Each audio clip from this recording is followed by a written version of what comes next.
So,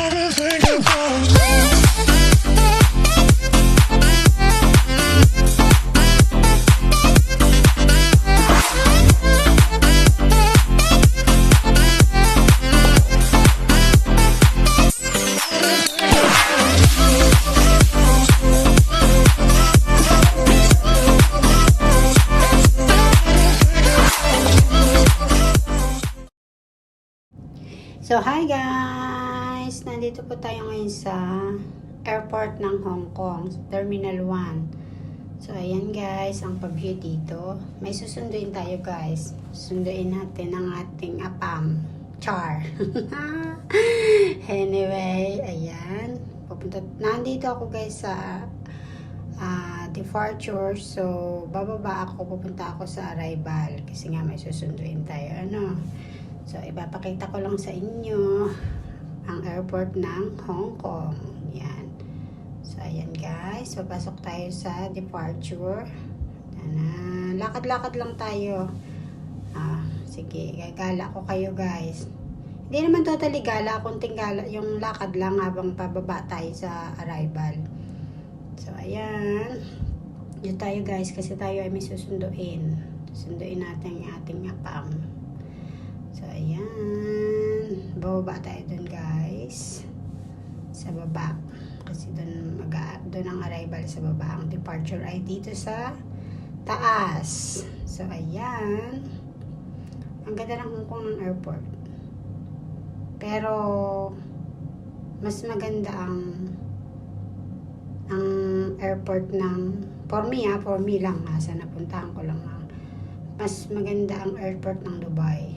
Mas malaki, malawak, kulang ng isang araw mo, hindi mo matapos lakarin ang airport ng Dubai ng isang araw kasi napakalaki. So, ayan guys, pababa na tayo. Ayan. Tanan. Ayan guys. Ayan. Maraming tao.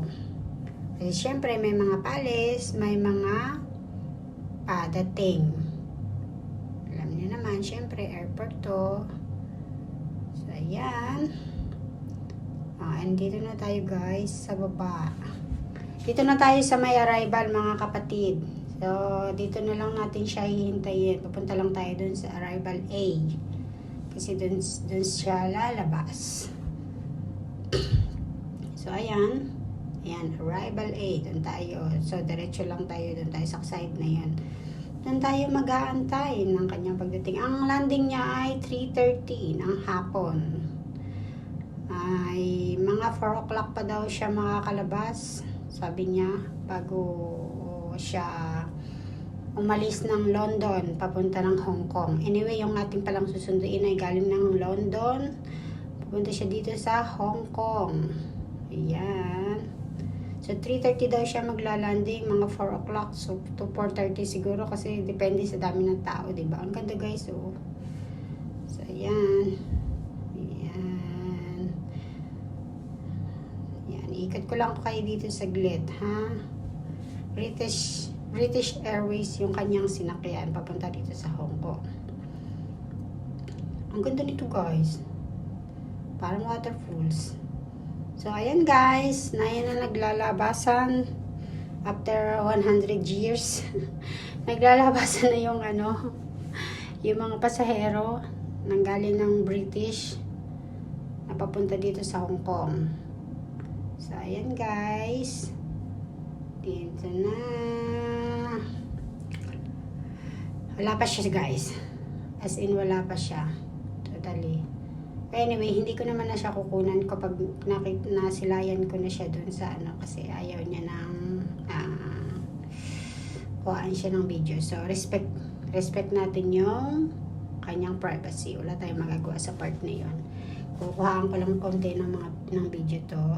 Tapos, pag nasilayan ko na siya, hindi ko na kukunan ng video. Well, anyway guys, thank you so much for watching. Please like, share, and subscribe everyone. Shout out sa Team Punyaters, admin, and members. God bless everyone. Have a nice day. Bye! See you on my next vlog, mga kapatid. Ingat po kayo palagi. Ingat-ingat guys. God bless. Bye-bye. Yan guys. Bye ulit. Wala pa siya. Nandun pa siya sa kabilang side. God bless. May kumakaway pa. O, talaga naman. Bye-bye. Have a nice day, guys.